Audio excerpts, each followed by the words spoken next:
For the ones that can and that are part of the University of Arizona, I would like to ask for your University of Arizona's ID. So for example, mine is cozy@arizona.edu, and you can either send it to me in a private message or a private a private Zoom message, or if you can send it to the group.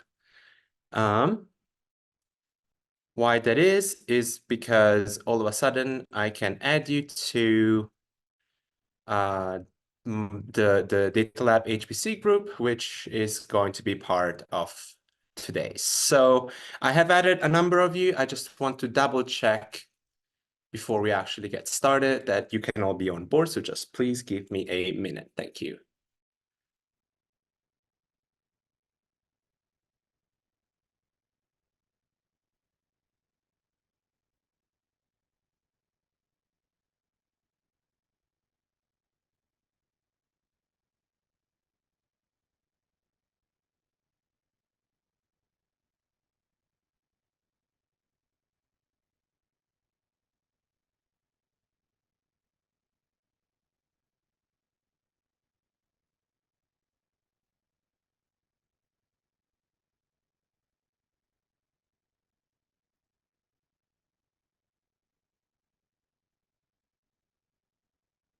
Um,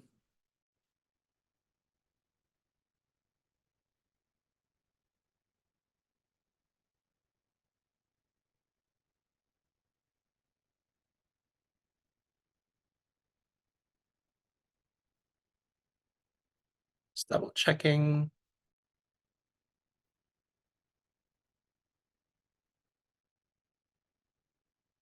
Oh, I need to.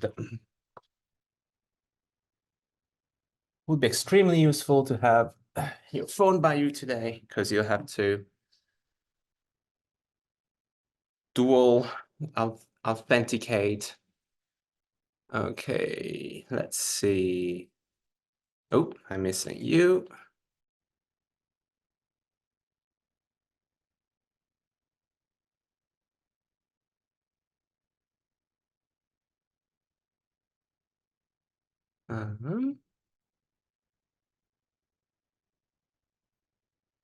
Okay. I believe everybody else is on board. Fantastic. Okay. All right. That said, we can probably get started. Okay, so today the topic of discussion will be a little bit of a, wouldn't call it a mixed bag exactly. They go hand in hand. And the idea is to cover how to run containers onto the HPC. And there is a number of techniques that are necessary to understand before actually using these containers. So whilst I was writing up the lesson, it occurred to me that the lesson wouldn't make sense unless you know the basics. So essentially, it's nice to have a car and to press the accelerator and have the car move, but it's nicer knowing how the car moves. What are the internal parts that make the car move? And so the lesson is going to be structured where the first half we are going to cover how to use the HPC, and the second half of the lesson is how can you run containers on the HPC and why we are using a specific type of technology. That said, for some of you, this might be a refresher because I know a lot of you do use the HPC. And if it is new content, then I'm glad that I can get it to you. So I'm going to be sharing my screen. I'm going to share my entire desktop in this case because towards the second half, we're going to be using the command line interface. So if you do want to follow along with the notes, here are the notes on the FOSS website itself. All right, so today's topic of discussion will be Singularity and Slurms, or Singularity, Apptainer, Slurm, and the HPC, which way you really want to understand all of it. And the expected outputs are going to be able to log onto the HPC and start an interactive node. What is an interactive node? We are going to be covering soon. Know the basics of HPC-related commands. Execute containers through Singularity, Apptainer, being able to search and load specific software.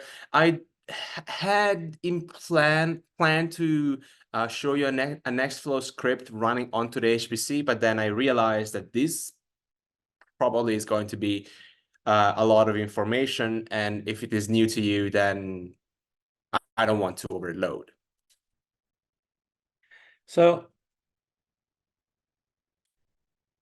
for the last 3-4 classes, we very much talked about containerization technology, how to use Docker, how to use Docker to download and interact with containers, and how to build your own Docker images so that you can use at a later time.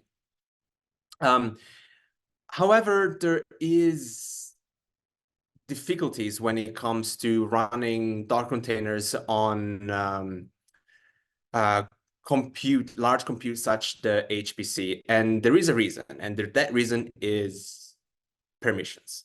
Docker very much requires pseudo privileges, and pseudo privileges means that you need to be owning your PC, owning your machine in order to run that specific piece of software. For example, if you want to install something on your computer might ask you, hey, I need your password. And all of a sudden, you know your password and you can install it. But when it comes to an HPC, a high power computing, you are not the owner of this machine. You're not the owner of all of these nodes, and all of a sudden you are left with having to ask the hardware team running the HPC to please install a specific software for you so that you can do your research.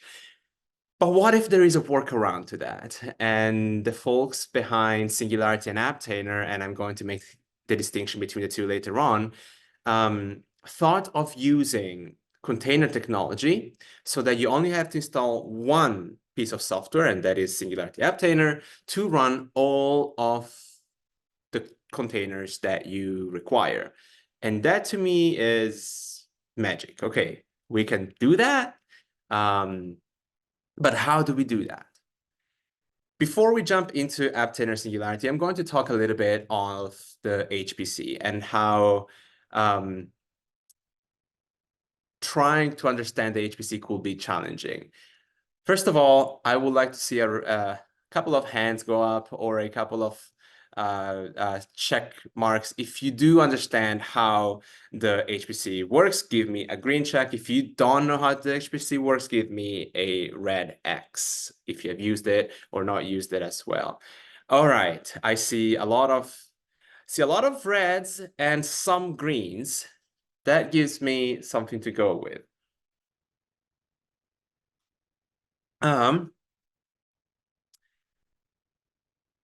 The first thing that we're going to start with is a 10,000 foot of the HPC. The discussion of the actual hardware, so what the hardware looks like, how fast the HPC's systems here at the U of A are going to be covered from Chris Reedy next week. But today I want to show you how you can utilize the HPC and how you can understand it. I'm going to scroll down a little bit because this is a good image that kind of shows you how the HPC looks like.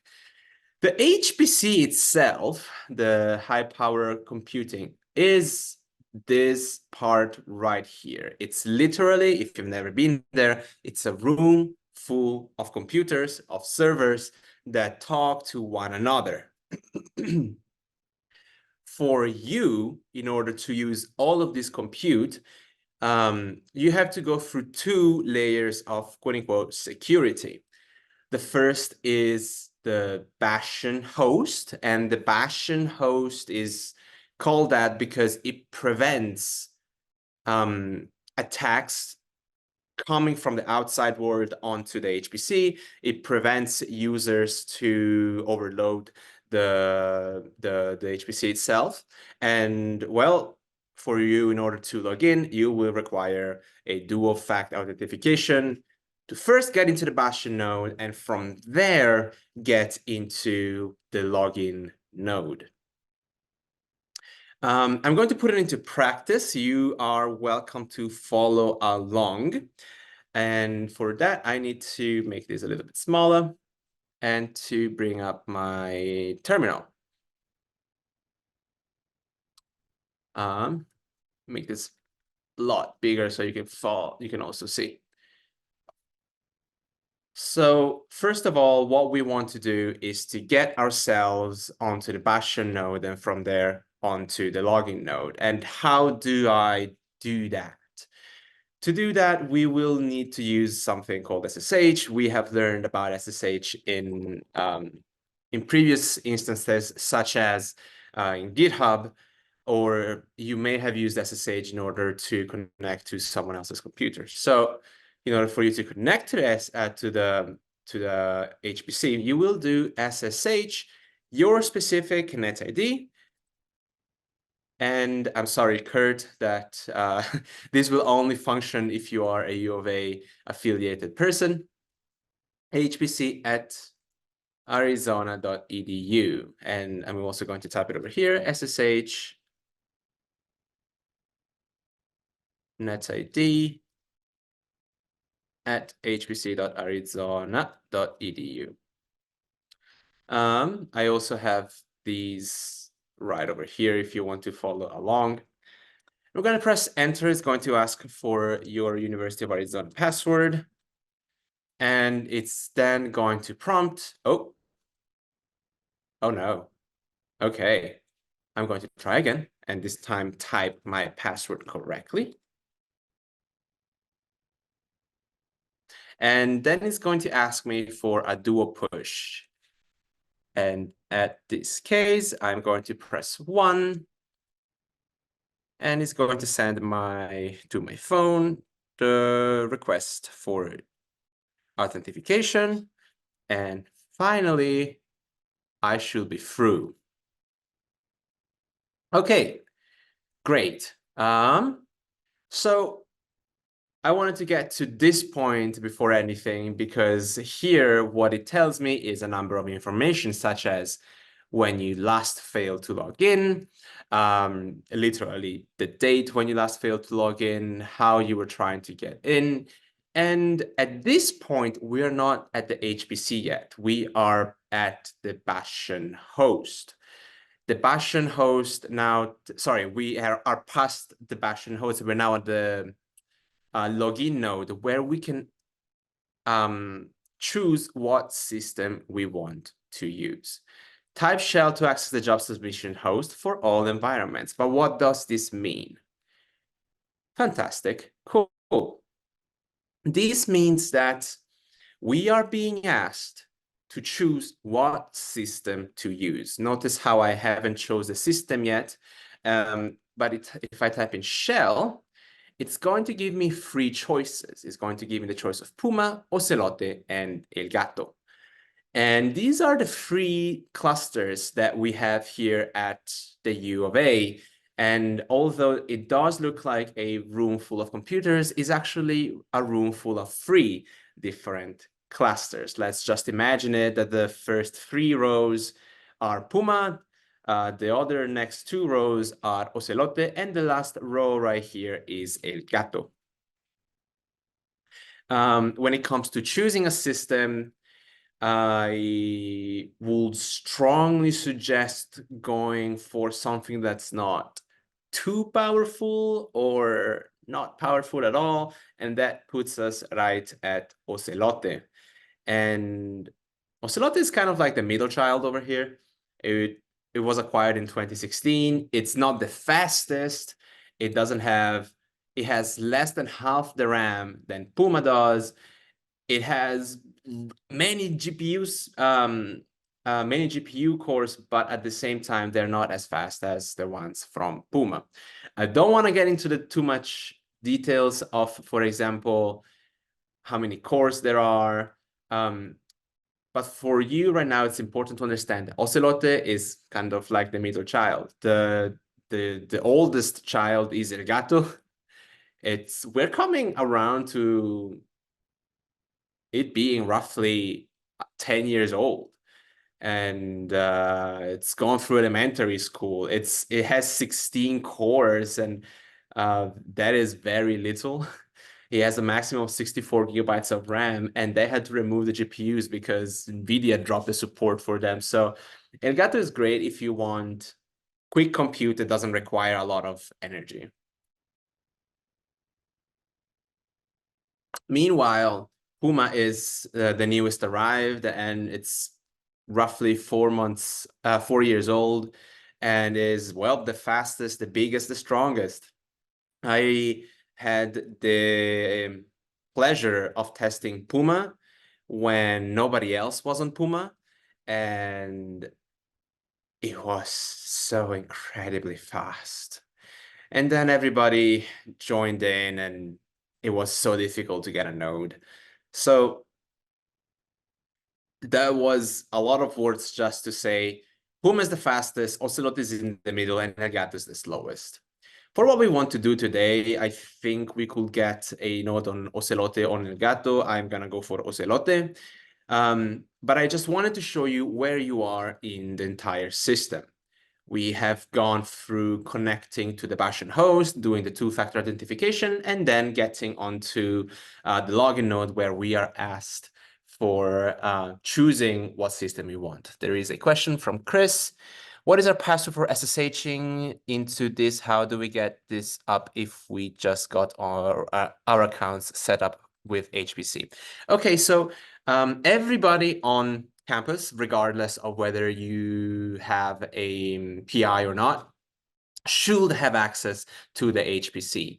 Your password is your University of Arizona password. So when you, for example, go to UAccess and ask for a student center, it's going to ask for WebAuth. I'm going to sign out and try to sign in again. Come on.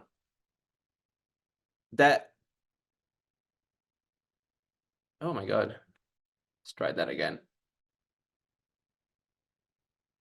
Seems like it doesn't want to allow me to get into my student center. Well, the password is the one that you use for logging in onto, for example, the Wi-Fi, or logging in onto the UAccess pages. And you haven't just gotten your account for the HPC. What I did was that I added you guys to the Data Lab HPC allocations. So everybody has access to the HPC. You now have fuel to burn. I hope that answers your question, Chris. And let me know if actually, I should probably check in with everybody. Were you able to get to this screen here? Green checkmark for yes, X for a no, or a thumb up, Sarah. That works too.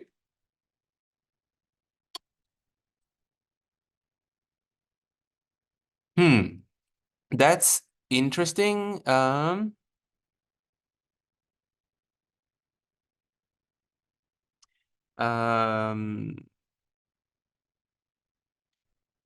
Shashank brings up a good point. It's the same password, but I think, Shashank, that Chris's issue right now is that there have been too many authentication failures, and therefore the system is not allowing Chris to get back in. So, Chris, you might have to wait a little bit, give it 10 minutes, perhaps. Will that be okay?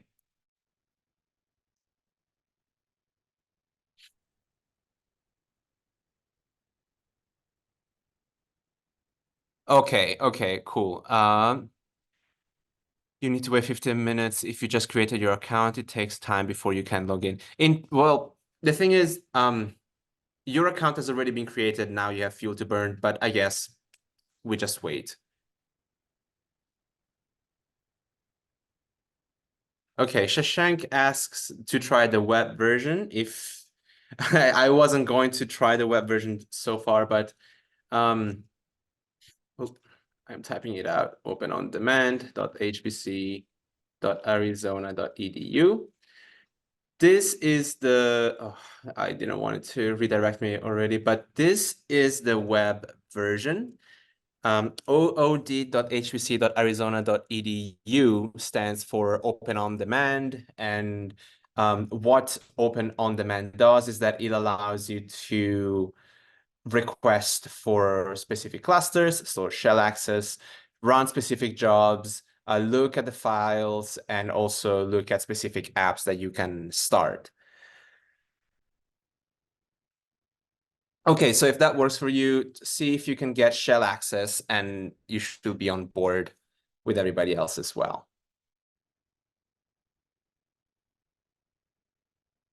Okay, so we're now we should all be at the login node, and we are now asked to select which node you want to use. I mentioned earlier, I'm going to go for Ocelote. And as you can see here, it changes from Puma to Ocelote, which tells me that, hey, I am in Ocelote right now. Fantastic. I'm gonna do ls right here. You may not have a bunch of these files. As a matter of fact, I'm going to delete all of the files that starts with SIF, since we are going to go through these exercises later, and all of the files that are SIMG. And that will leave me with only two folders, my pre-2024 work and on demand. If you're confused, what happened here is that I asked to remove star is called a wildcard, and I removed all of the files that end with SIF and all of the files that end with SIMG. Be careful when you use RM. There is no going back. If you do RM-F, there is no trash. So just be careful when you use RM. Okay, great, fantastic. You are now in the login node, and you have chosen what system to use. What this means is that now you can launch jobs, because the HPC is not exactly like a normal computer where you can open up an application and start doing math on that specific application. For example, I'm going to try to run R, and R doesn't exist. I'm going to try to use singularity, and singularity doesn't exist. What about Apptainer? Apptainer doesn't exist. All of these don't exist. And so the only thing that I can do from here is that I can, one, submit jobs to the cluster, and these jobs will run asynchronously and will let you know when they're done. Or two, ask for an interactive container, an interactive session, which is essentially also a job. But what the interactive session allows you to do is to run software as if it was your own computer. I don't want to get too far ahead. Is it clear so far what we have going on? Cool. We have one thumb up. Katie, everyone's understanding relies on you right now. Okay, thank you. Okay, fantastic. Now that you kind of know what we can do here, the next thing is, okay, we can launch jobs, but how do I know that my job will successfully be launched, and what are my requirements? Essentially, what sort of fuel can I burn in order to launch jobs? For you to understand what resources are available to you, you can start by checking out the allocations, and you do that by doing a very simple command, VA. I don't necessarily remember what VA stands for, but I think it's value of allocations, so VA. And when you press enter, you're going to see a number of quote unquote PIs that are supporting your work. I have been in a couple of other labs, and such as the Lions group and the FOSS lab, and now I am assigned to yet another group, which is the data lab. And as you can see, every single one of these labs has roughly 100,000 hours, and these are the allocations that you're allowed to burn, excuse me, per month. There has been some allocations that have been used in the data lab so far this month, and that is between me and Shashank that is on the call. But that will allow you to know how many allocations there are left, how many hours you can burn. And 100,000 hours might sound like it's a lot. Trust me, when you have your coworker, your PI, the postdoc, the master student, the rotating undergrad, these things burn incredibly quickly. So just if you're going to be using the HPC, make sure that you do from time to time check how many allocations are allowed, you have access to by you doing VA. Oh, I typed it and pressed enter again. So one, check how many allocations you have. And two, check how much storage there is for you. And storage on the HPC is broken down into 3 different sections. The first is your specific home folder. And I'm going to do pwd, print working directory, to show that I am in home U12 COSI. You may be in home U4 Mary, or U home U65 Sarah. So the U is just the user where they group you and where to put you. The U12 for me doesn't really mean anything. But just know that in your home folder, you have a limit of 50 gigabytes.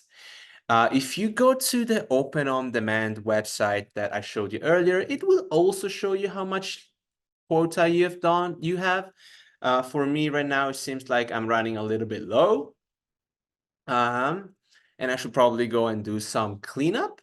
But you also have access to your group in /groups, and that is limited to 500 gigabytes. 500 gigabytes, once again, sounds like it's a lot, but between you, your PI, your coworker, your postdoc, it fills up incredibly quickly. And you can check this by going to ls/groups.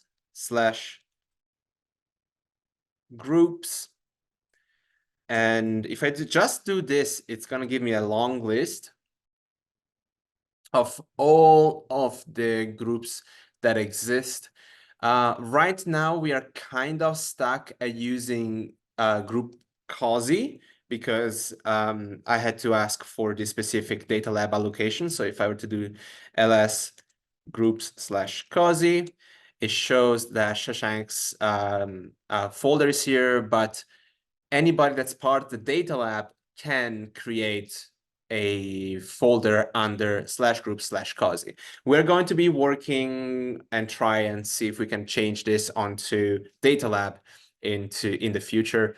But for right now, we're stuck here. And the third one is if you have a PI, likely the PI has submitted a small little manuscript that describes how much data a research project requires, and you can request up to 20 terabytes, and that will sit in X disk.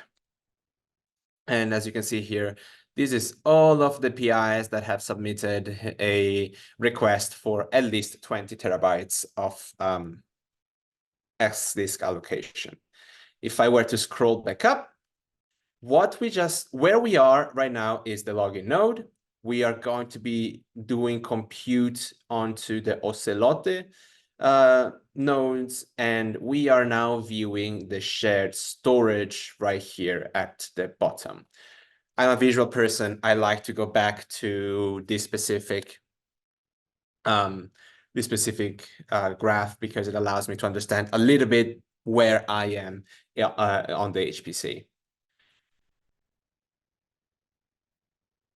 Fantastic. Okay, so now we know about the allocations, so how much we can burn and how much we have burned. Storage, how much we can, where we can put our files in and where we're allowed to. And next is, okay, what does the queue look like? And the queue is essentially all of the jobs that are running on this specific cluster.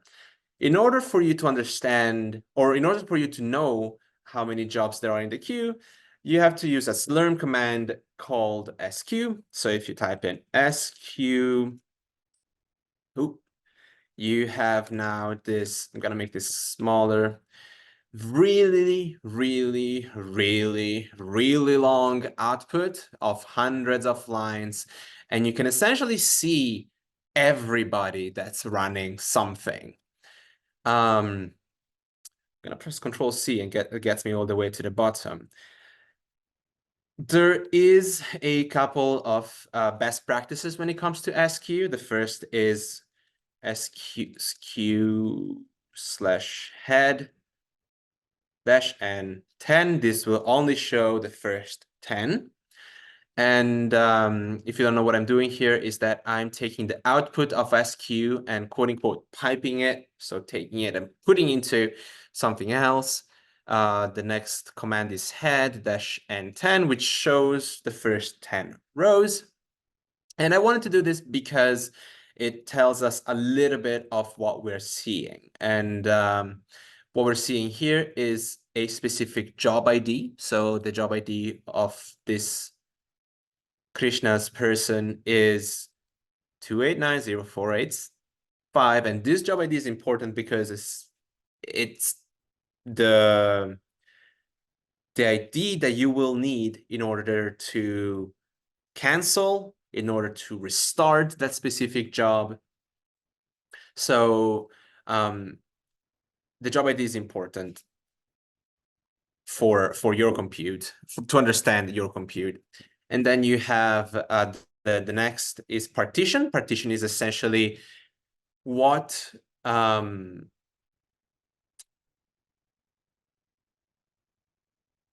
the name? What submission type you are running. So you have windfall, which is you are at the back, you're waiting for some compute to open up in order for you to use the HPC. You have standard, which puts you in the standard queue. So see this as having paid for the ticket, and it's a little bit of like an expressed line. And then you have high priority. You are the VIP. You essentially get ahead of everyone, and it does, however, burn more hours in comparison to standard, and windfall, I think, burns almost nothing. People that do know HPC, do let me know if I'm saying something wrong. Then you have the name of that specific submission. You have who has submitted this job. You have the status. So I'm not sure what PD is. I think it just means that it's waiting for that specific compute to get free. And then you have R, which means that it is running. You have how many days it has been running for, or how many hours. 00 obviously hasn't run yet. Free means that it has been running for 3 days, 2 hours, 31 minutes, and 35 seconds. This job right here has been running for 8 minutes and 40. Then you have nodes, how many nodes this specific job is running on. And I don't really need to go into the node list section, but is what node it is running. Is this node dependent from another node? We're not going to touch base. We're not going to go into too many details on the node list, but the first important pending queue. Thank you, Shashank. The first 5, I believe, 1, 2, 3, 4, 5, 6, 7. The first 7 are the more important columns that you should remember. The next thing that I want to point out is these are hundreds of lines of output. So what about you? What about your job? How do you know about your job specifically? You can look for your job, and you can look for your job by doing some command line shell commands such as sq. We have seen the pipe command, and I want to say, for example, sq grep, and I want to grab all of the jobs that, for example, user Theodar is running. Theodar. And this should output all of these jobs that Theodar is running. I can do it like this, or I can do sq use user. Let's do Krishna IG.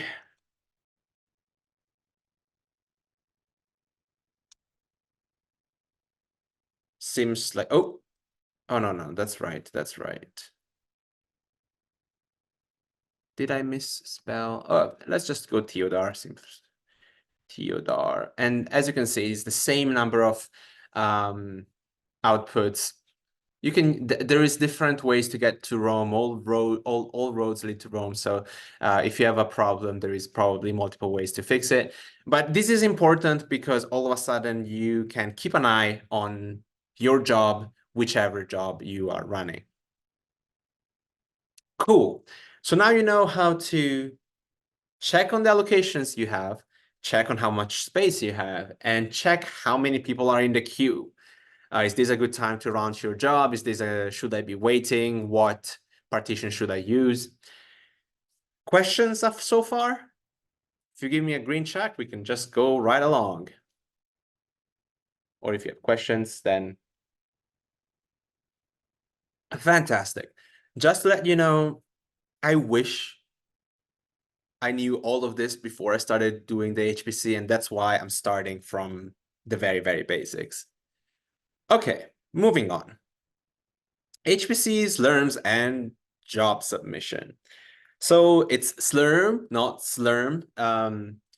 If you do enjoy Futurama, then you may know that slurm is the little cola that they drink in Futurama. One of my PIs used to make this joke, and I guess kind of rapped onto me. And slurm stands, the right slurm, this slurm in the beginning, stands for Simple Linux Utility for Resource Management. It's not the best name, but what it essentially is that Slurm is a workload manager and job scheduler. Essentially, it ensures that a specific job is given the right amount of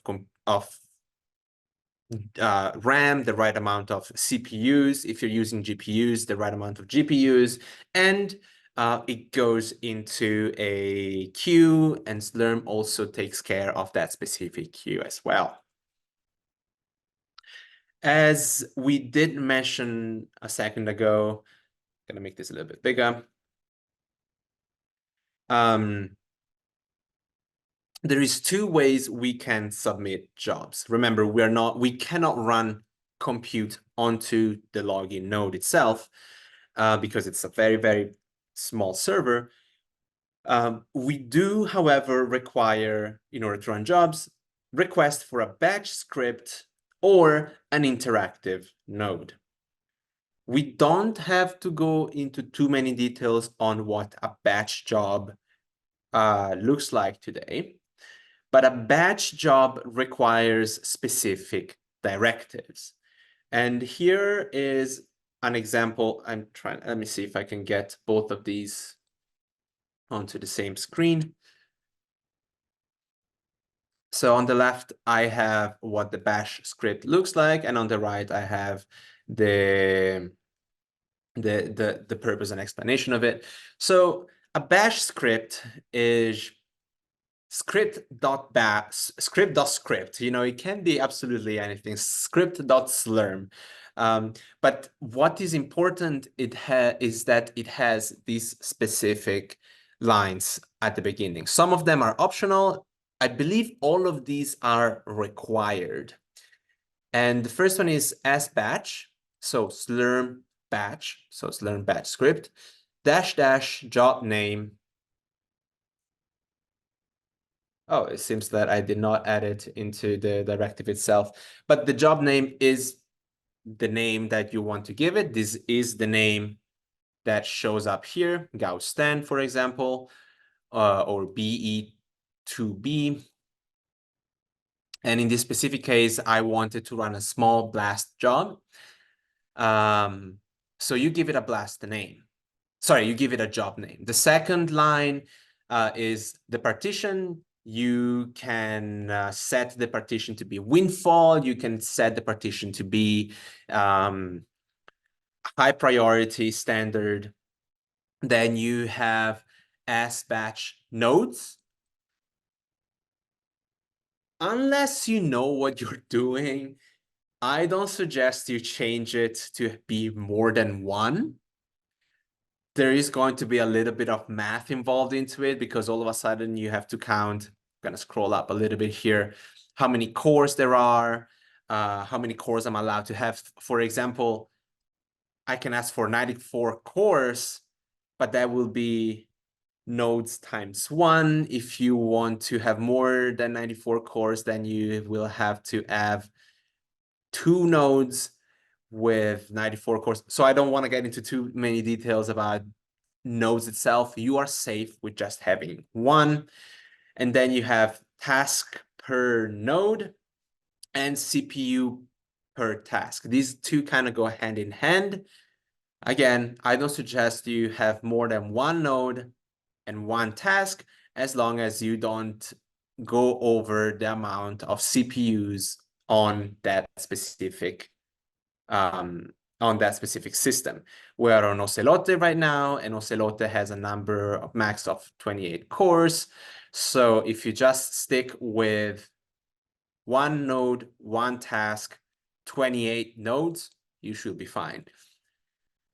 Trust me when I say the first time you ever run a real job, you're going to be confused.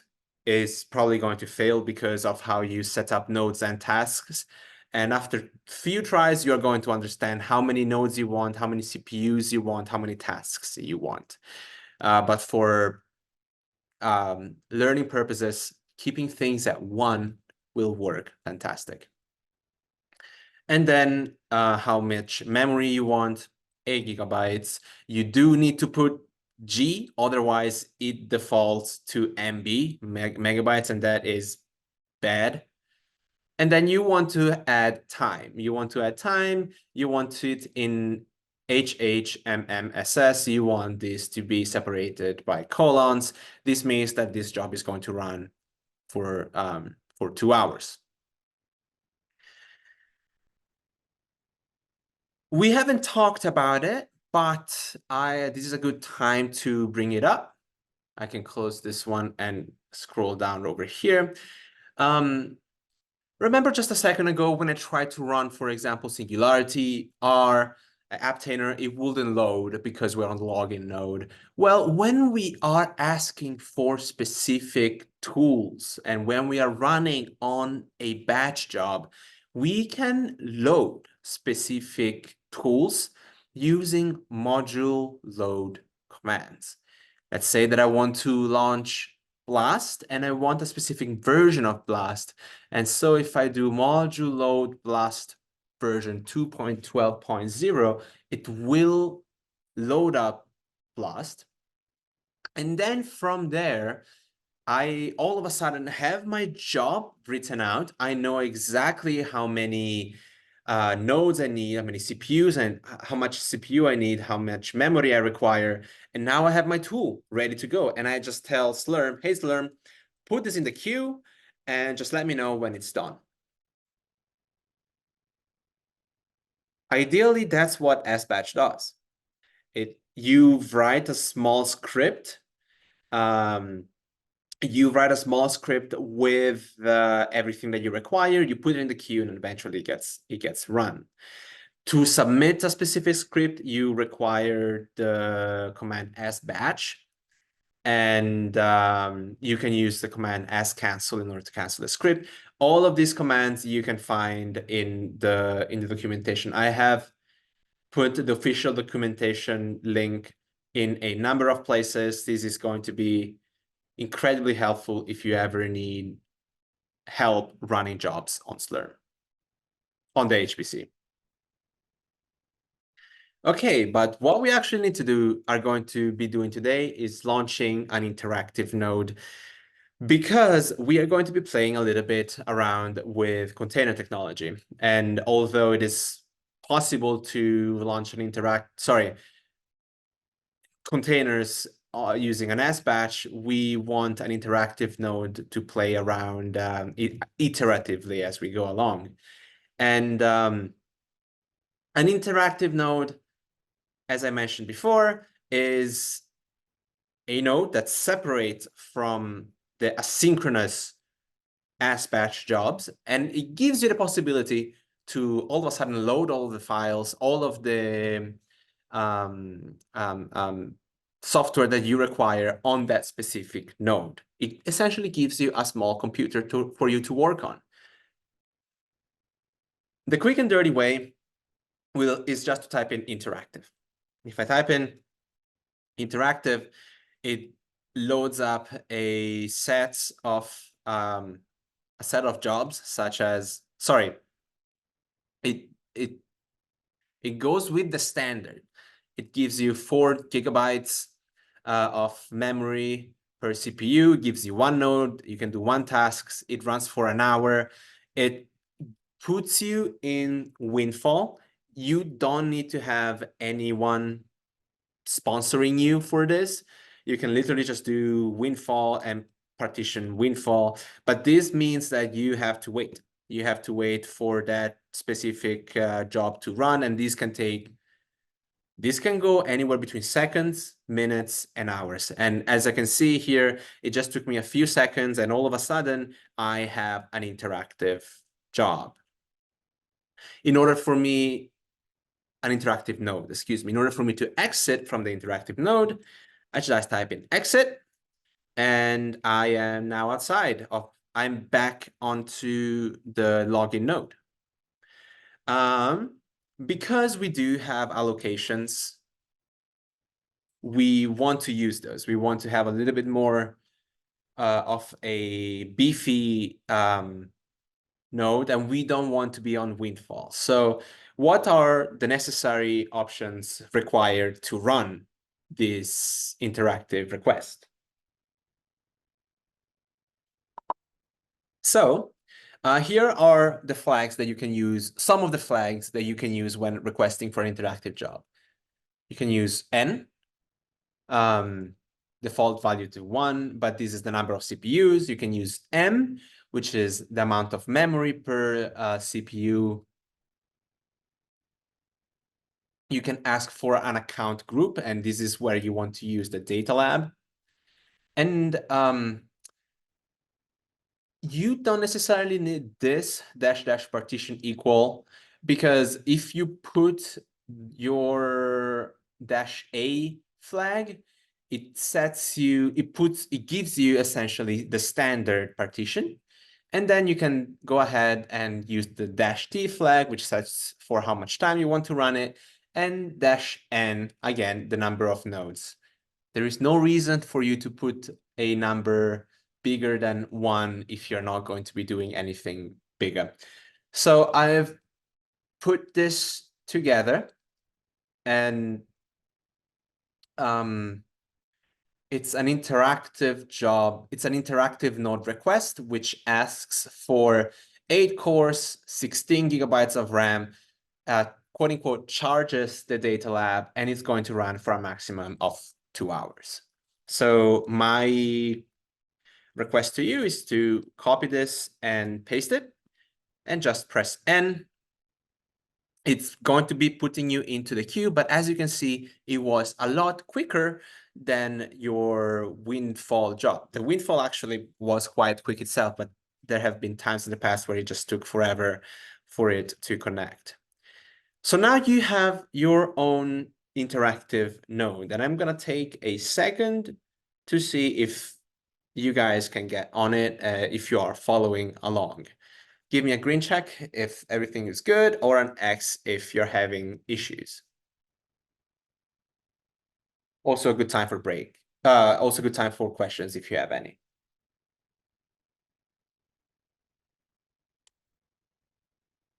I see green. Okay, green is good.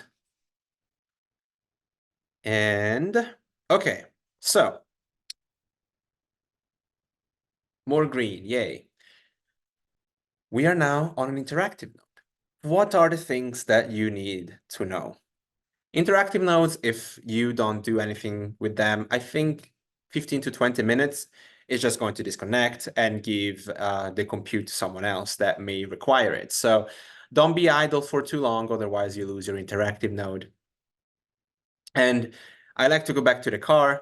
Just because you are in the car and you turn it on, it doesn't mean that there is no fuel being burned. Because you turn on the car, fuel is being used, and therefore you want to do something with it. Don't be idle, don't just burn allocations just because. So you want to do something with the car, and one thing that you can do with the car is understand what tools there are in the car. Let's say that this is your first time getting onto one of those new fancy cars, and whoa, there is a nice little screen on your side and you want to understand what all of these functionalities on the screen are. So to understand what tools are installed in the HPC, you want to use the module commands. We talked about the module commands a second ago. And this is a good time for you to get a hold of what is installed. So these are 5 examples over here on the right. And the first one is module list. And this will list the loaded modules. Auto tools, OHPC, CMake, OpenMPI, and Prune3. These are tools that are already been loaded. But what about module avail, which lists all of the available modules? Sorry, not all of them, but lists modules that you may want to work with. The next one is module spiders, lists all of the modules, not necessarily required, but all of a sudden, you can see some of the tools that perhaps you used. FastQC, if you're doing quality control for genome alignments. Different types of Python, PyMol, different R studios, Salmon. I'm just pointing out the ones that I recognize. Spades, different Julia languages, MATLAB, different versions of MATLAB. And all of a sudden, you have all of these tools that can be called upon. I want to see. Excuse me a second. I'm going to scroll up and down a second.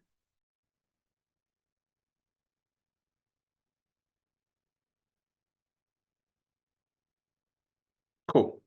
All right. But then all of a sudden you can try module spider, and this is way more information that you require. But this is all of the possible modules that may have different versions as well. So it's very much module avail on steroids. But what if you want to load one? What do you do?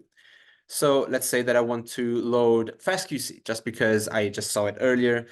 Module, what I will require to do is module load FastQC. It doesn't tell me much, but it has given the shell back to me. And if I were to do module list, I can see that FastQC is now loaded. Woohoo! Lastly is doing module help if you don't know what to do, but I do think that the Confluence wiki has pretty good extensive knowledge on, documentation on using the module command. Great, fantastic, but we're talking about Singularity Apptainer. Do I have to do module Singularity Apptainer, module load Singularity Apptainer? No, it comes with the interactive in Node itself. So if you were to do Apptainer, it runs. If you were to use Singularity, it also runs, and it kind of gives me the same output. What's going on?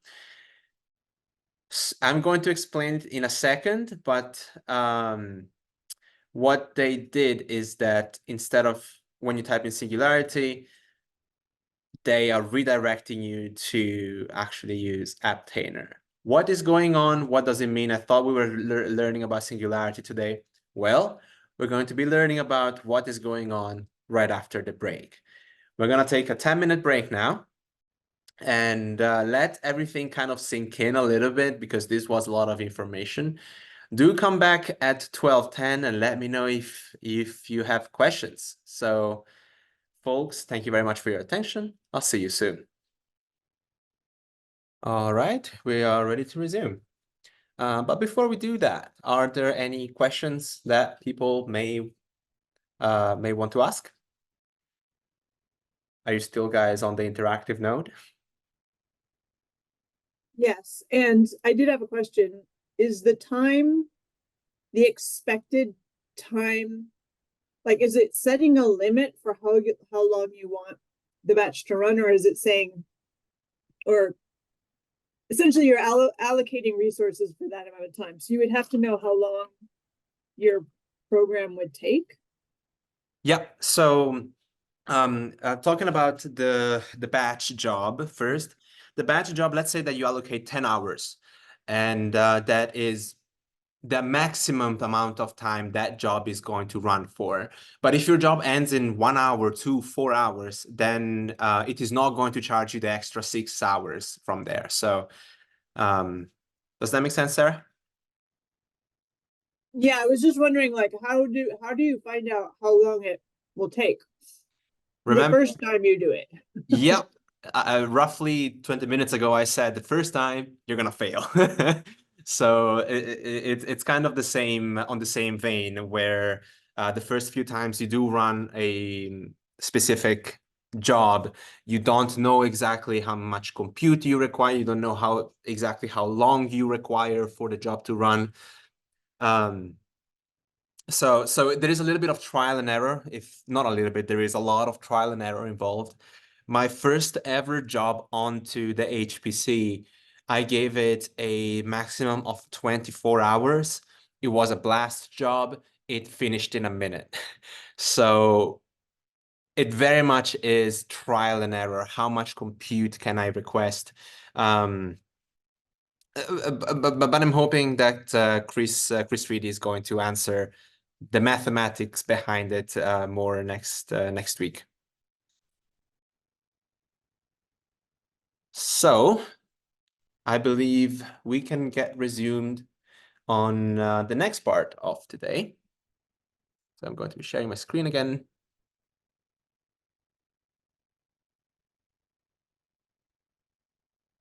Okay, let me open this up. Fantastic. Okay, for the first half of today, we learned how to use the HPC, and hopefully you have a better mental map of the various moving bits of the HPC itself. The next part, and hopefully this is going to be as helpful to you as it was to me in the past, is understanding how to use container technology on the HPC itself. And the container technology on the HPC, not allowing Docker, we very much have one choice left, and that is using Singularity or Apptainer. And to remove the confusion, or maybe to add to the confusion itself, until 2021, Singularity was named Singularity. That was it. There was no difference between Singularity and Apptainer. Apptainer didn't exist yet.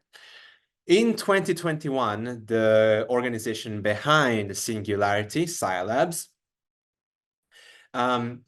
created a fork on GitHub of the entire of Singularity and called it Singularity CE, Singularity Community Edition.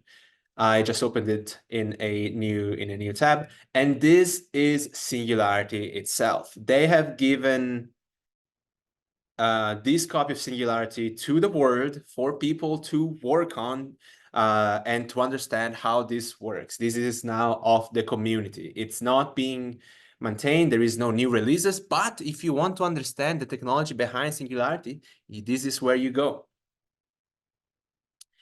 And they are allowing Singularity CE to be compliant with FOSS and for the community to do their things, whilst meanwhile Scilabs itself decided to join something called the Linux Foundation, and these are the people that maintain Linux, these are the people that develop Linux, and rename themselves Apptainer. The reason why they named themselves something different, I'm not really sure. It's just that now we have to go with what they're giving us, and then and Apptainer is the new name. So the two are not necessarily you can't.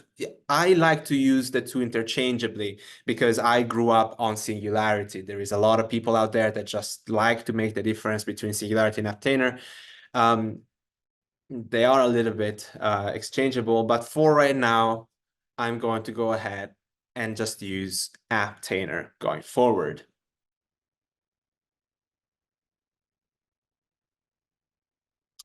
The note that I've put over here is that, once again, Apptainer is great. It's very similar to Docker, but it allows to work onto the HPC because it bypasses the pseudo permissions that Docker requires. There's a little bit of an expandable over here that tells you a little bit more about it. But I think we covered most of the points in here.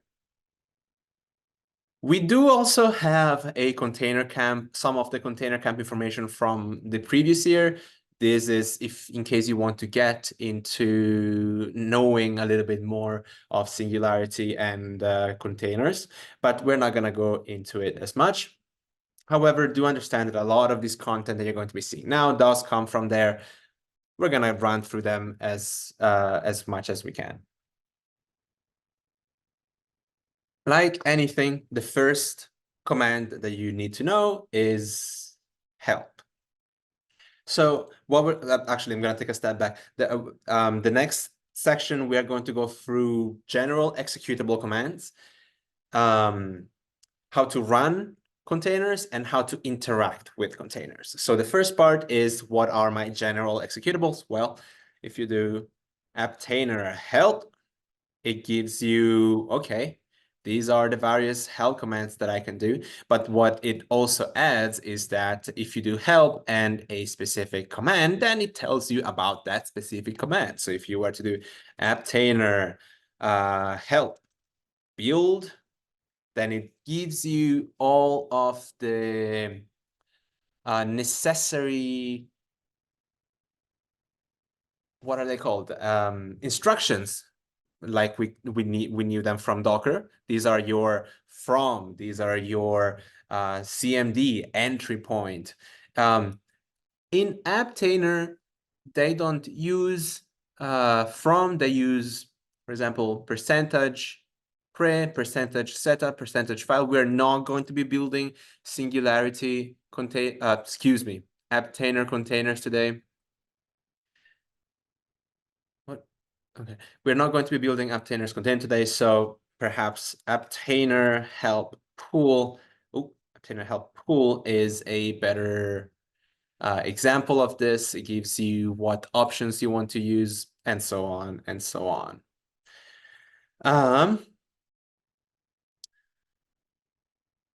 We then can use the search command, so Apptainer search, and then that allows you to look into the various, all of the repositories from Apptainer. And for example, Apptainer search, in this case, is TensorFlow. It's going to take a little bit of time. This is one of the things that I don't really like about Apptainer. I'm not really sure where their repositories are. And I like to use Apptainer more like a tool that runs things onto the HPC rather than a tool for developing a specific tool or looking in the Apptainer specific libraries and repositories. However, as you can see, it took a little bit of time. It did output so much information. But the search command is something that you can use in order to search just the Apptainer repositories. Thank you, Carlos.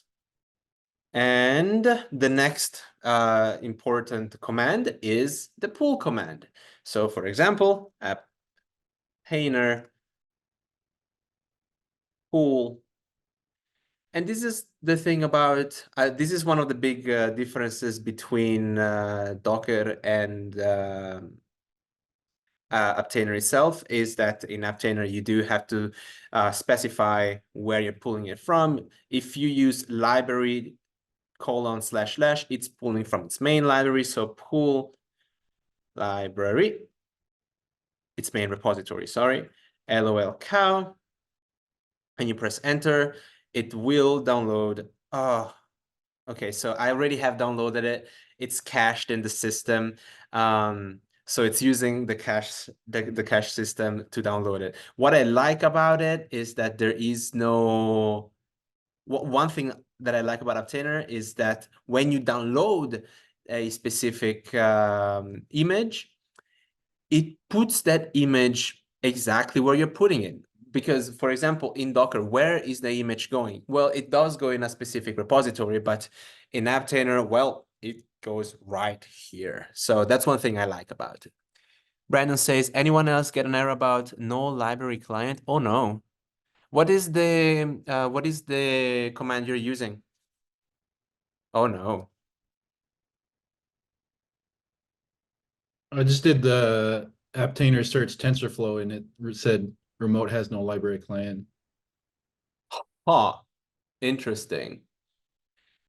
What happens if you just do the next command then? So the library lol cow.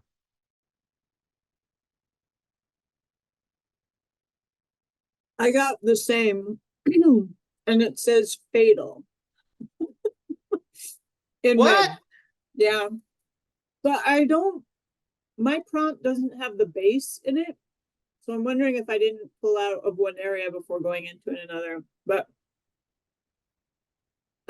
yeah, it just says it can't find the library. Okay. Honestly, I have no idea what's going on right now. Like, I don't know. I don't think I've ever seen that problem before, but if you could paste it and put it on the chat, maybe I can look at it later. It's worth looking at because all of a sudden, okay, I would like to keep this at later. And I wanted to ask, what happens if you do this line then? Apptainer pool docker alpine. And the reason why I think this is important is because it is not pulling from an Apptainer library, but it's pulling from Docker, so it doesn't have to fail per se. So I'm wondering if this works for you guys. Didn't fail. Okay.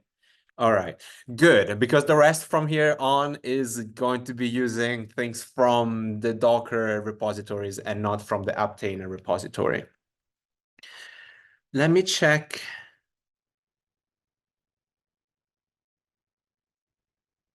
So what I'm doing right now is that I am looking at all of the hidden files in here. And if I type in ls-a dot Apptainer. Okay, maybe if maybe it's in remote.yaml. Let me check. I'm gonna use vim Apptainer remote.yaml. Oh, so I do have this, which you guys may not have, which is interesting. If you were to type in, I'm gonna do it right here, and then I'm gonna paste it. It's because I've been using this for so long that maybe I downloaded something in the past and you guys might not have it.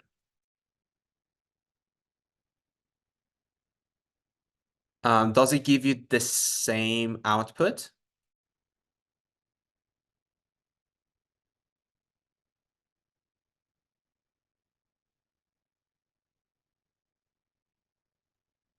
Mine's saying no such file or directory. Okay. So this might be something that I have obtained in the past. This is not a big issue. It just probably means that you are not able to search the Apptainer registries. But between you and I, the Apptainer registries kind of suck. Shashank is asking me to do something. Apptainer remote list. Ah.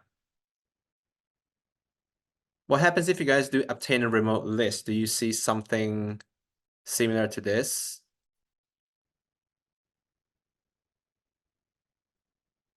Yes. Okay.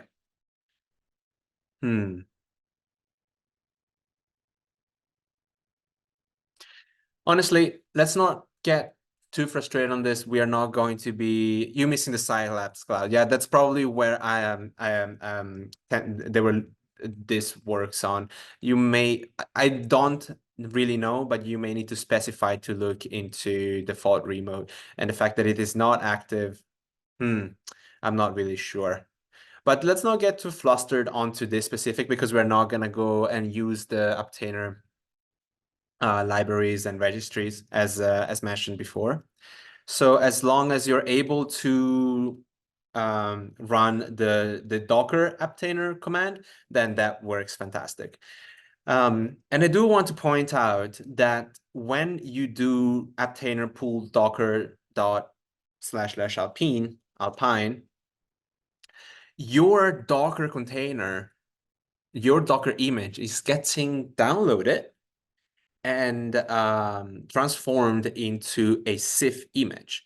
SIF stands for Singularity File Image, or Singularity Image File, excuse me. And this is what essentially it transforms. So this is what allows Alpine to run on here.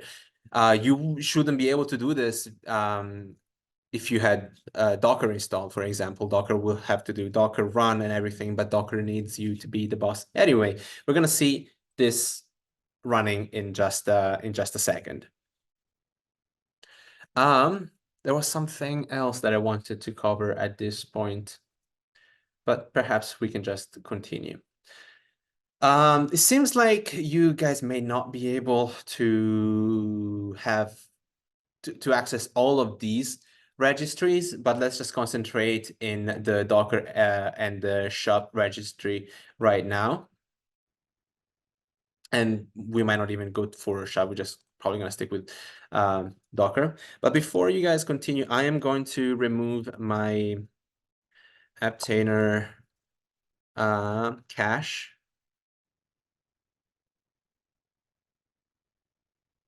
dash f Apptainer cache. Oh, excuse me, not error. There we go. And that means that my cache is gone, and I can use the. I should also be downloading things. So let's try and see if you guys can download the Ubuntu cloud, the Ubuntu using Shub. Should work for me. I want to know whether it works for you as well, since you guys have different settings and tokens. But essentially what this does is that it downloads Ubuntu latest from a different hub. Earlier we downloaded Alpine from Docker. You can also do you can also give it a different name if you do Apptainer, what was it? Apptainer pool -n or --name Ubuntu. I'm gonna call it 24/03/28, today's date, .cif, and then I do have to give it the URI, so shub / singularity singularity hub / Ubuntu.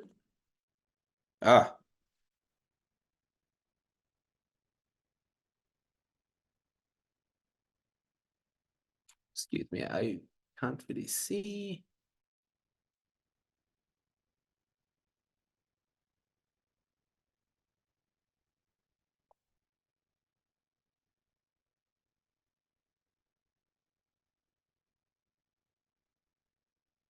Not sure what is failing right now. Let me try to copy and paste it from here. Usually it works that way. There we go. It does use the cached image that I just downloaded, but it did work. I'm not sure exactly why it didn't work a second ago. Typo and missing. Thank you. You guys, I mentioned you guys in the past. I cannot read. But you can rename things the way that you want them to be named. My own Ubuntu pulled image.cif.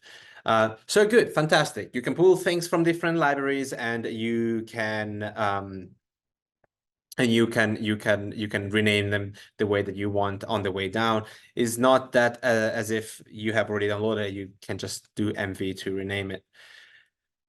Anyway, we have already pulled an image from Docker Hub, so we're just going to go through this. And we are going to be pulling yet another image from Docker Hub, and we are going to go back to our friends Cowsay. So please do copy this and paste it in the interactive node. You should see something similar to here, where it is copying the blobs and storing signatures, doing a bunch of stuff, and creating eventually the CIF file. You're gonna do ls, and you should have the lol cow _ latest.cif. Give me a thumb up when you are here.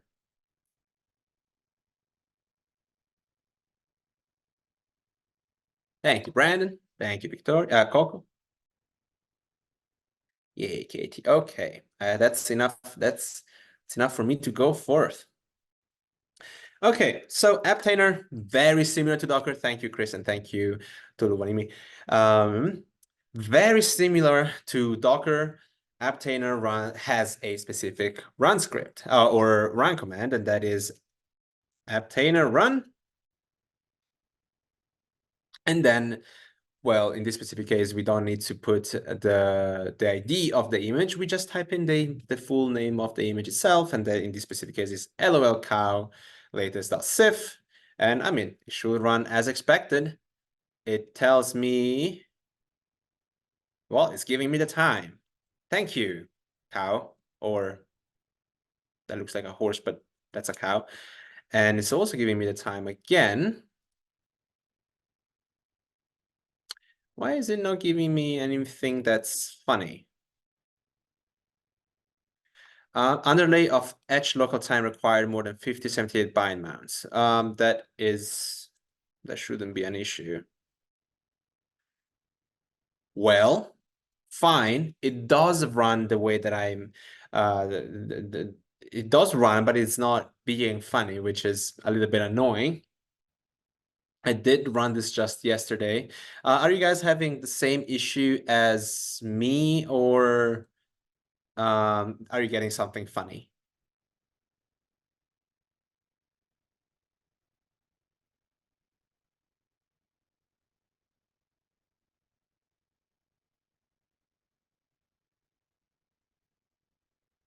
I'll keep that to myself then. Interesting.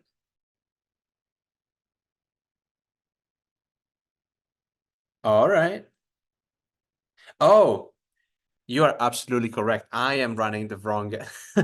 I am running the wrong image here. I'm running LOL cow latest, but I shouldn't be running LOL cow latest. I should be running cow say latest, and that should give me something funny. Your sister swims out to meet troop ships. Excuse me. All the modern conveniences, Mark Twain. I'm not sure. No, what's the difference between your latest project and putting wings on an elephant is? Who knows, the elephant might fly. Oh no. Okay, well, same thing as Docker. It does have a run command. And we talked a little bit earlier about specific run scripts that Apptainer has, and these are the commands within the specific container within the specific image in order to run the container. And these are very similar to the entry point, for example, but we're not going to see how this works. Just know that this specific image is being executed through the run script. Very similar to Docker again. You can get a hold of the shell within that specific container, and that is done through the shell command. So if you were to do Apptainer shell, cow say latest, all of a sudden you have a change in the prompt, although you shouldn't just say, oh, I'm inside a specific container through the change in prompt, but you are now inside that specific container. And type in who am I am still Cozy, and that is incredibly important. So why is this important? Because, for example, when you're running a Docker container and you type in who am I, you will be the user that you have defined within that specific Docker image. But if you use singularity, all of a sudden you retain who you are. And that allows you to run specific tools that may require a specific user, but all of a sudden the user is retained to be you.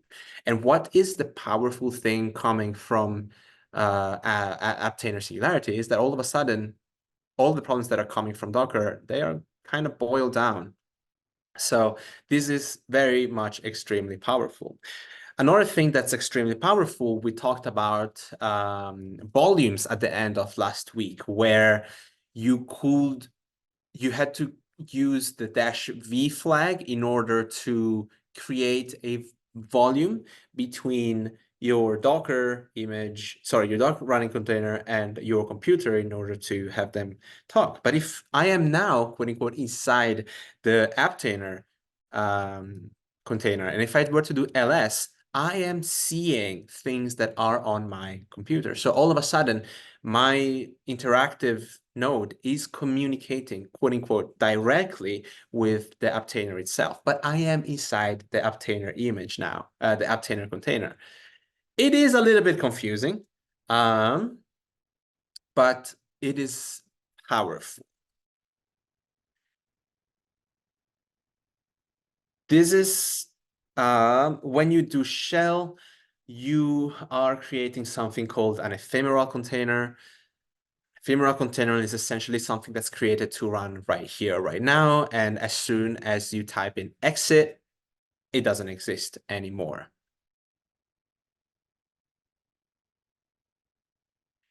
Shashank sent me a direct note.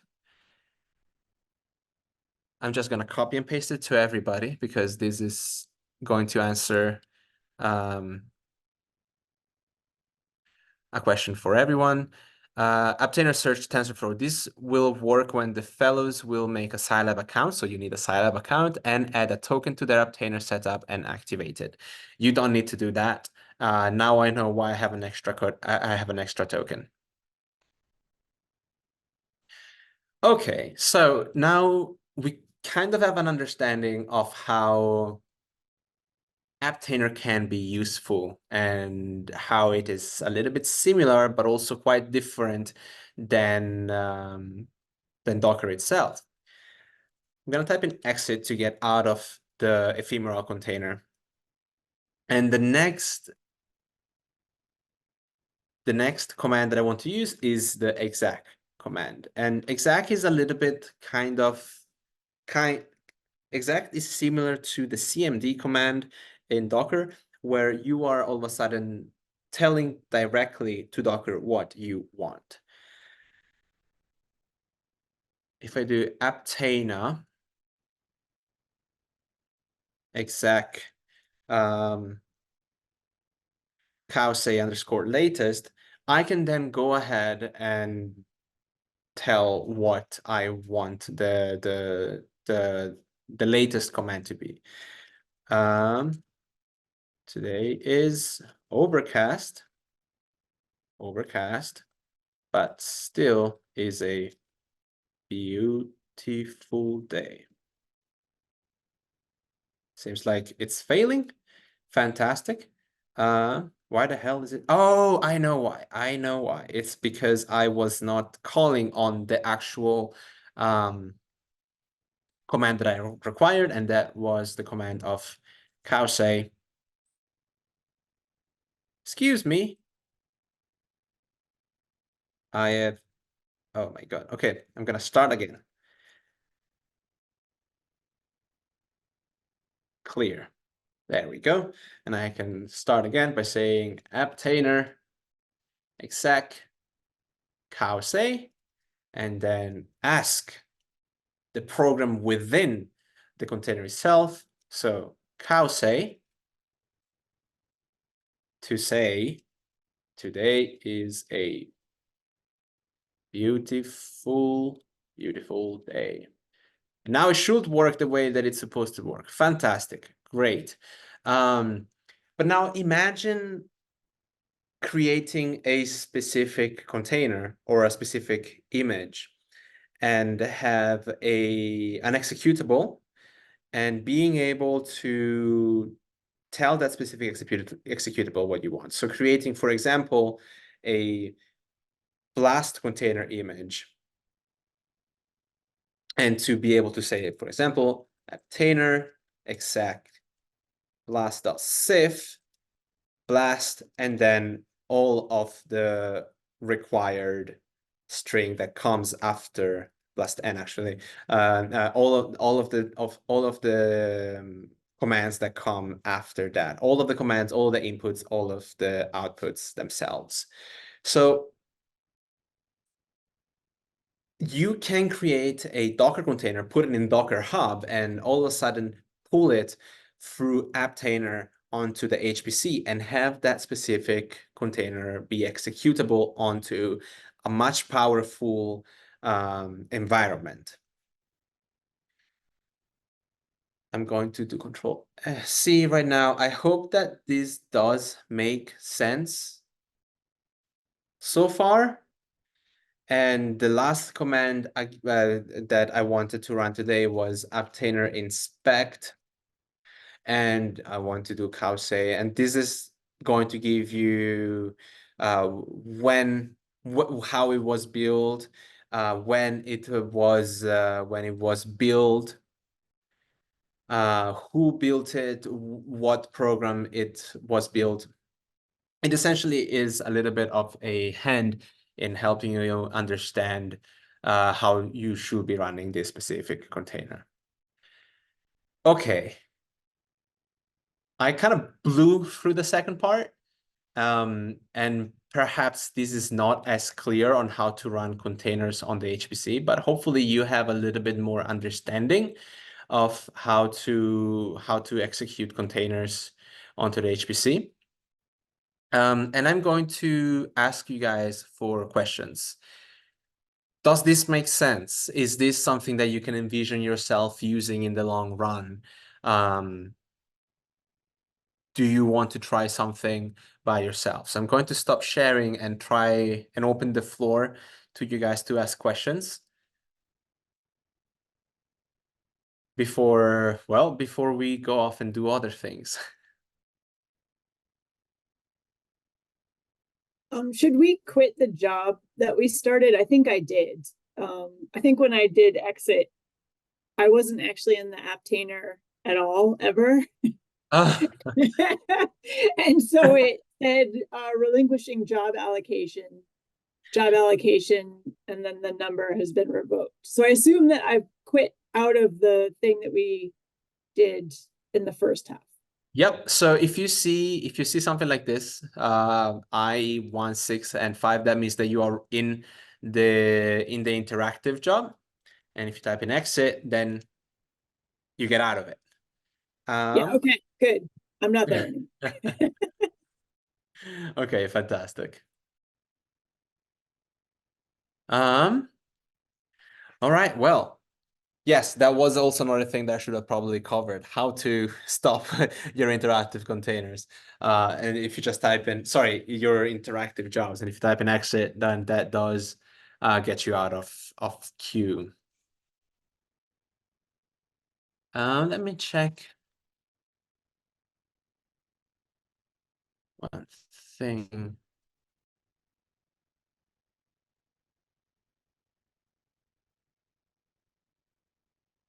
Oh, cool. Well, folks, that was all for me today. That was a lot of information. I don't know whether I covered everything that you may find useful, but if we did cover some more, it might have been a little bit too much. So I will prefer stopping here rather than give you information that you might not be able to retain. And well, you do know where to find me. And please do reach out if you have extra questions. It's a note from Chris. It took over an hour for HPC to let me try to SSH in again after the authentication failures, and it still won't accept my UA password. But I'll breach the barrier if I need to use it, I suppose. The online version works for whatever reason, and the PowerShell terminal doesn't. Chris, are you on Windows? Okay. I had to do, I was running on the Linux subsystem, and I did sudo apt get, sudo apt, sudo apt update, and sudo apt upgrade and update, and then it worked. I don't know if this is going to work for you. I don't know if this is the same issue, but I was running into a similar problem yesterday. So maybe that could solve it for you. Oh, actually, now that we do have a little bit of time,